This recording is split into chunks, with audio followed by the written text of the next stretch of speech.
Hello, and welcome to our weekly Friday Live Extra, produced in conjunction with Friday Live, which broadcasts over the air and comes to you as a podcast each week. Don't forget to check out even more about Nebraska Arts and Humanities on our website, nebraskapublicmedia.org/Friday Live.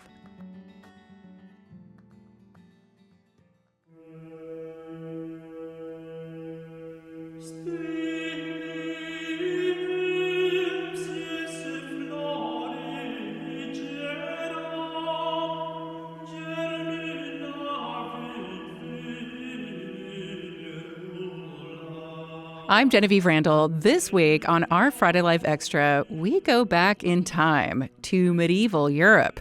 In the 11th century, architecture, sculpture, and music became part of a shrine to Sainte Foy, a saint who defied Roman authority and died for her faith. Coming up this Thursday, January 29th at 6 p.m., the Strauss Performing Arts Center on the campus of the University of Nebraska-Omaha will be hosting a concert as well as a documentary. And it is all themed around Sainte Foy, the saint who was martyred at age 13. I'm joined for more by Associate Professor and Director of Medieval and Renaissance Studies at UNO, Martina Saltamanchia, as well as Dr. Bisera Pancheva. She is Roger and Victoria Sant Professor of Art at Stanford University, the author of Audio Vision in the Middle Ages, Sainte Foy at Conques, and director of the Enchanted Images Project. Hello, great to have you here. This is quite the project. Hi. Hello. So, Bisera, what inspired you to research Sainte Foy at Conques? What was the initial inspiration? And then why did you create this project surrounding this topic? My interest in Sainte Foy happened by chance. I am a scholar of art, architecture, and music in the Eastern Mediterranean. With this, my focus is Constantinople and the great church of Hagia Sophia. But through the project of Hagia Sophia, I became interested in the creation of images in the imagination through song. I could best compare contemporary engagement with film, where if we only focus on the visual on the screen and we ignore or don't even play the soundtrack of the film, we are missing half of the message. And so through my research at Conques, I brought together the possibility to think about audiovisuality of the Middle Ages, that at certain charismatic moments, like the great feasts, the entire figural decoration in such interiors, ecclesiastical interiors, as well as the cult image, will be seen with a continuous flow of music. I discovered music in 11th century manuscripts, and I also was fascinated with the golden statue of Saint Foy ever since I became a medievalist. I want to say a couple of things that are special about the project as it is developed at Stanford. That the music survives in two manuscripts that have not been looked by musicologists. This is a music that it has thousands of years of age. And so it exists in medieval notation, and not until 2020, when Laura Steenberg and I started to collaborate, Laura transcribed the music, I translated the Latin, and we started recording this music with one singer to hear the sound of Saint Foy, of how this entire monastery was meant to operate in its moments of a feast that is celebrated, the patron feast that is celebrated at the site. And what is unique is for a scholar to take on material that has been looked as an archive and transform it into a repertoire. So we created the first instantiation of performing this music. The concert was connected with an exhibition, and it was at that instance that the documentary film was made to bring these ideas together. And so it was a perfect moment to start thinking of how image and song work together and explore it at a site where they survive, and therefore they allow us to think about the complex ways in which the two media speak to each other and mutually transform. You may think that this is totally out of left field, but as you were talking about the interplay between images and song, I couldn't help but think of music videos and MTV and how this is the 11th century we're talking about. Is there a kind of connecting thread for us throughout all of those centuries between image and song? Absolutely.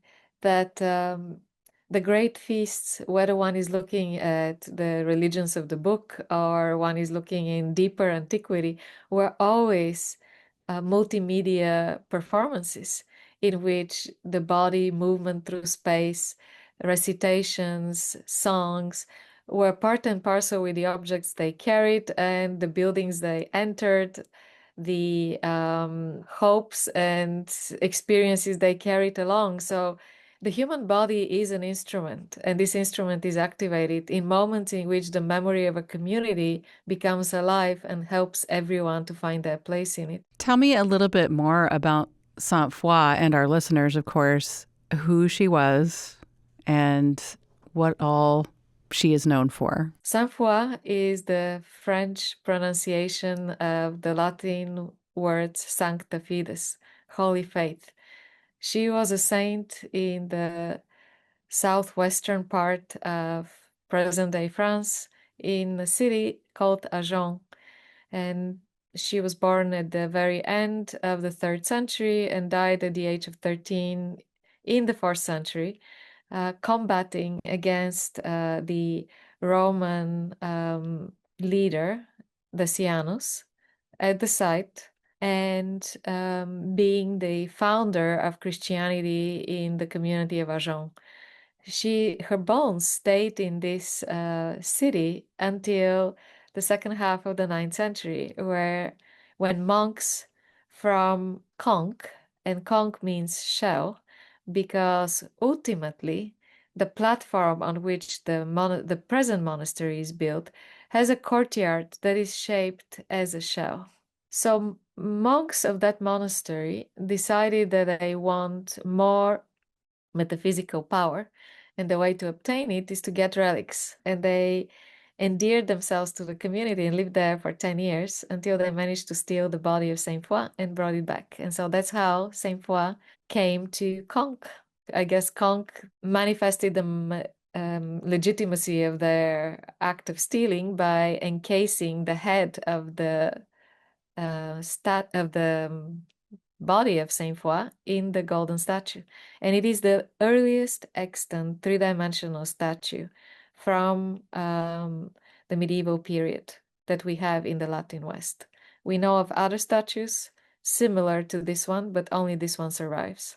Well, so to present to your audience then at this event on January 29th, Martina, maybe you can weigh in here too. How did you get connected with the project with Enchanted Images, and how did it come to the Strauss Performing Arts Center? I listened to Bissera giving a conference keynote a couple of years ago at the Medieval Academy of America conference, and describing this project that she had done at Stanford University.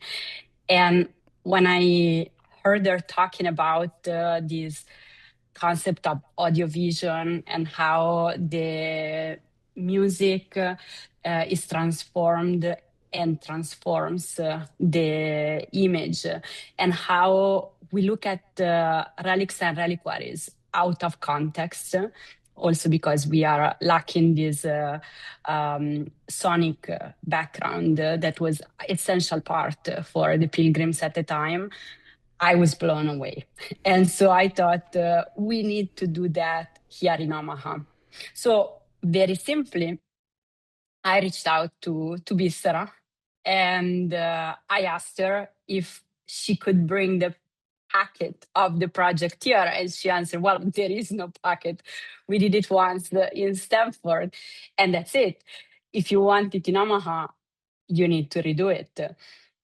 And I thought immediately that we were very lucky because here in Nebraska, we have one of the best choir of Gregorian chant in the world, that are the seminarians of Our Lady of Guadalupe Seminary in Denton, Nebraska. Maybe not all Nebraskans realize this, but just to give you an idea of their worldwide renown, I heard of them for the first time, I think 15 years ago. I was not even in Nebraska yet, reading about them in an Italian magazine. So that's the kind of reach that this choir has. There are very few seminaries in the world that are allowed to use the Latin traditional rite. And so because of this, these men, so now in Denton there are about 90 people, they spend 7 years in formation singing daily Gregorian chant. So they are this incredible ensemble that are able to sing in this monophonic chant that seems very simple, but actually is extremely complex to sing. And so their second iteration of the project came together thanks to the wonderful assistance of Bissera and Dr. Laura Steinberg in North Carolina, that is the musicologist that transcribed for this event, this concert in Omaha, parts of the manuscripts, the manuscript in conch, and with the collaboration of Nick Lem, the Nicholas maestro, Lemmy, yes. yes, of the choir at Our Lady of Guadalupe. Yeah, we're very lucky to have Nick Lemmy, who is an expert and has been leading that choir there in Denton for quite a few years now. So this is a real opportunity. So I think a great way to wrap up is to give listeners a sense of what they will walk into when they come into the space at the Strauss Performing Arts Center. And then what do you hope that they take with them as they leave? What do you hope they remember about this experience of this Enchanted Images event? The evening on Thursday, January 29, will be organized in 3 main sections. So the central section will be the concert itself, that will last about 45 minutes. And this will be a multimedia concert because the choir will be singing on stage with projections of the reliquary, the statue of Saint Foy, so that the images can be contemplated while listening to this music. And this central part will be preceded at 6 p.m.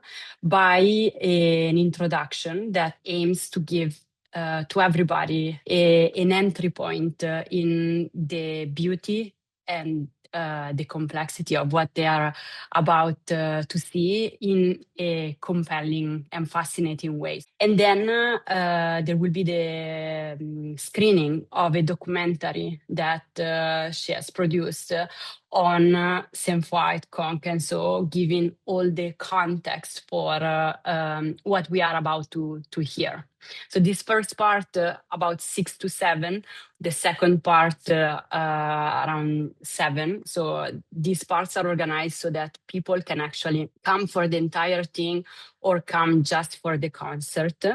And then after the concert, the third and last part will be a very special Q&A in which we will have on stage Dr. Bissera Pencheva, Dr. Laura Steinberg from North Carolina, so the musicologist that transcribed the music, and Nicholas Lemmy, the choir master. And the audience will be able to send questions throughout the entire evening, sending them to a QR code that they will find on their program, so that there could be the possibility of going even deeper in the experience that they had. Well, Bisera, we'll throw it to you with what you hope people take with them after this experience. Very well. In terms of what people should expect from the performance, that we will recreate the acoustics of conch. So they'll have the possibility to hear the late field reverberation of that space, which will be mixed with the early return that the building gives on its own. So people will be in two spaces together in their imagination through the sound of the late field reverberation in conch and through their bodies in the actual concert hall. The second thing is we'll give them the possibility to focus their gaze on this movement around the statue. That's what the projected image does during the singing, and to create a form of intimacy with the statue that the medieval congregation did not have access to, because the 11th century church had a wall that separated the choir from the congregation, and the statue was either at the altar or at the multitudinal altar further east. The third thing that the concert is going to give them is part of this mystifying aspect of this music, that it's being sung in Latin in a community that speaks Occitan, which is the kind of the southern dialect in France, that there are words that are shared. It is a Romance language, it is based on Latin, but there are a lot of aspects that are veiled. The way the image is veiled because of distance, because of the night, because the majority, the bulk of the songs is performed during the night, which means that you have oil lamps and candle lights, and you have an image that is so far in the distance. And what guided the people into this fog of Latin and fog of distance was the way the program for the office, and this is the music that starts at Vespers and it's celebrated throughout the night and continues on to the next day, the day of the feast. What is being celebrated is programmed so that heights, sonic heights, are reached in specific moments, and the people in the know, the singers, they would expect this because the music follows a specific structure in which they are gradually rising in the modes. For the general audience, it will be other aspects of the performance that will affect them, even if they don't know what this canonical structure is. And this is the tiredness of the singers and the fact that they have to, at certain moments, they start struggling reaching these high notes. And the program that we selected that is different from the program at Stanford and therefore presents music that is also new to be performed and shared with audience, resurrected after the 1,000 years of its existence, is the music for we hear the voice of Saint Foix. And last thing I would like to say is that there is a certain form of disembodied voice, this acousmaître, that is at the core of Benedictine services, in which you don't see the singers, you don't see the performers, they're behind the wall. You hear their voice, and their voice starts to ensoul the distant image. Basically, they give voice back to the statue through their singing, because you also don't see who is performing. So these are the type of ideas I would like to give to our contemporary audience to engage with. An amazing and rare experience that can be experienced there only in Omaha at UNO's Strauss Performing Arts Center. It's called Enchanted Images, The Voice of Saint Foix at Conch. That performance and documentary is coming up Thursday, January 29th at 6 p.m. And this performance and presentation is absolutely free and open to the public. There is registration recommended on the website. My guests here talking about this project have been Martina Saltamanchia and Dr. Bisera Pancheva. Thank you so much to both of you. This has been an amazing conversation, amazing to learn about. Thank you. Thank you, Genevieve. And for listeners to find more information about this event, and of course, any events that you hear about happening across the state, visit our Friday Live page. That is on our website at nebraskapublicmedia.org.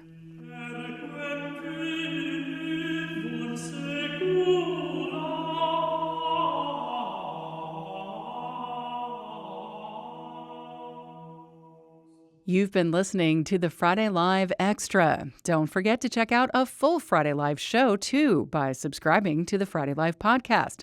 Listen online at nebraskapublicmedia.org/Friday Live, or tune in at 10 a.m. Central every Friday for the broadcast on Nebraska Public Media.